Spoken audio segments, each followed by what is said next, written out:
Hi moms and dads! In our first video, we mentioned 3 big ideas that we want all parents to remember from this training video series. First, we are disciples before we are parents. Second, we disciple as we parent. And third, good news before good behaviors. In the previous video, we began to unpack the second point, we disciple as we parent.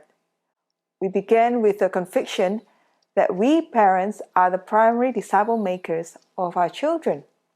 Sunday school, church, other parents, and Christian school, they all can help nurture the faith of our children. But the primary disciple maker of your children is you. Deuteronomy chapter 6, verses 7 to 9 show us that as parents, we are to teach our children diligently. We must talk about God in the hustle and bustle of everyday life. God must be in our family conversations all the time. Whether we like it or not, as parents, we are discipling our kids all the time anyway. The question is not, are we discipling our children? The question is, what kind of a discipler are we?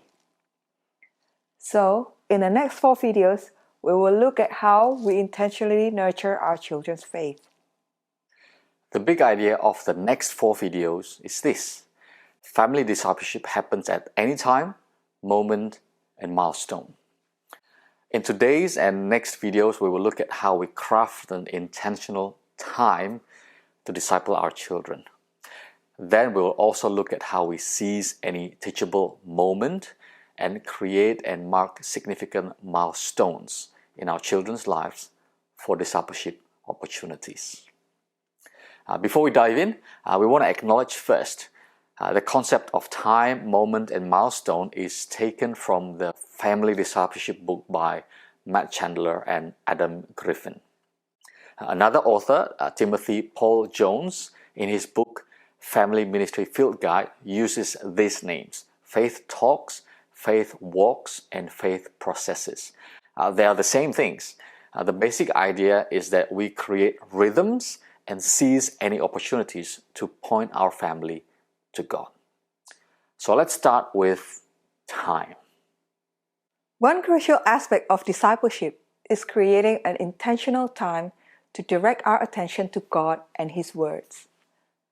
Similarly, one indispensable element of discipleship is for you as a family to create an intentional time for discipleship.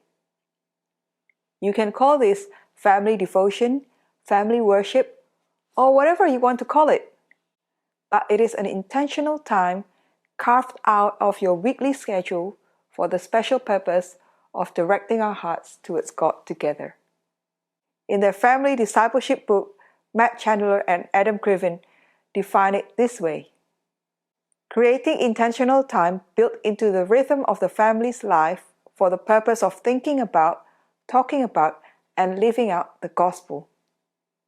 Timothy Paul Jones, in his book, uses the term faith talk, and he defines it this way: designated time at least once per week for the household to gather for prayer and to study a biblical truth together. This gathering may include not only parents and children, but also other individuals who have been invited to share this time with the family. Different families have their unique relationship dynamics, life commitments, cultural backgrounds, and inherited traditions. So no one family devotion solution will fit every family. You can learn from one another and steal each other's ideas, but you have to experiment with what works best for your family. And your family devotion routine might evolve over time too. Our family devotion routine right now looks different from 2 or 3 years ago, and it looks very different from 10 to 15 years ago. So you have to experiment, and you must be able to adapt as your children grow and your family routine changes. However, regardless of your situation, these are 3 elements that make for fruitful family devotions: sustainable consistency, suitable material, structured routine. We will look at the first one in this video and the other 2 in the next video. The most important thing about your family devotion is this: consistency. Consistency doesn't mean every day, it simply means regular.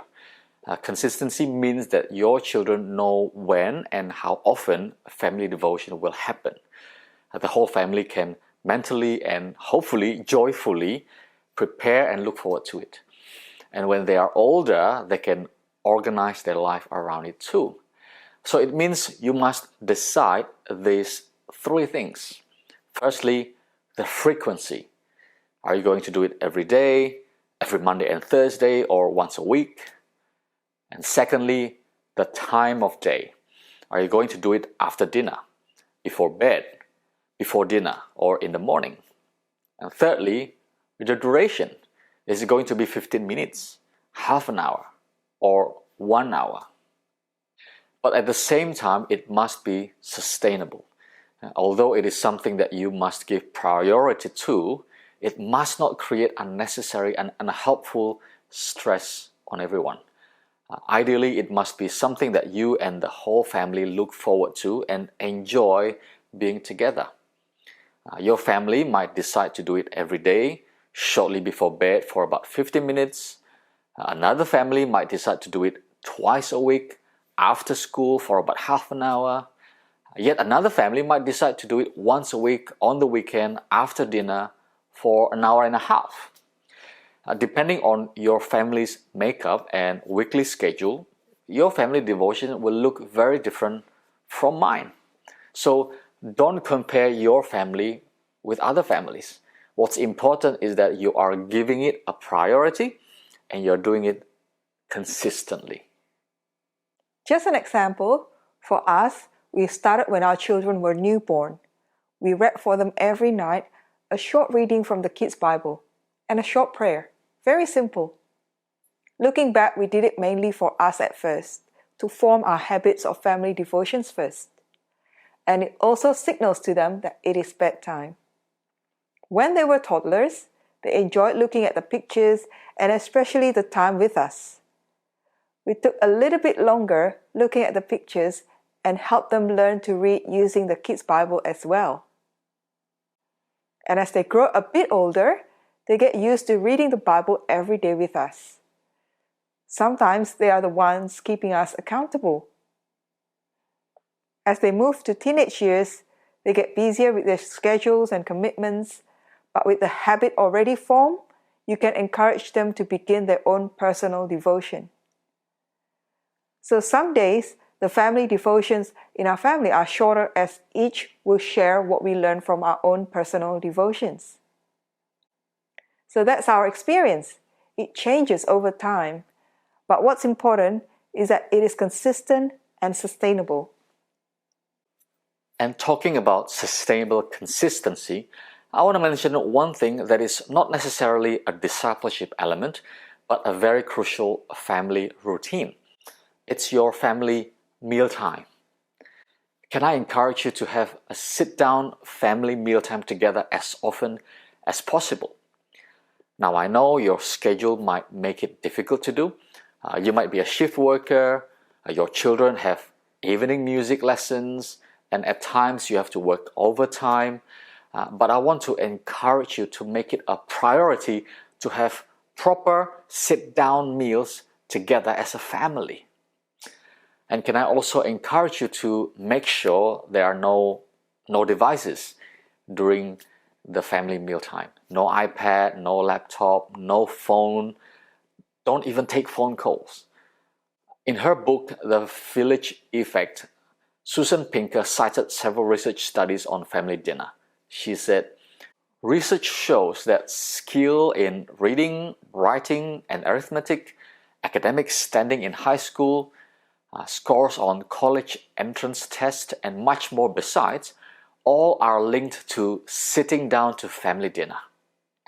The more meals you eat with your child, the larger the child's vocabulary and the higher his or her grades, an effect that is exaggerated in girls. From toddler, continuing through the ornery teen and then young adult years, studies consistently show that family meals are a handy predictor of a kid's vocabulary, reading scores, and academic achievement.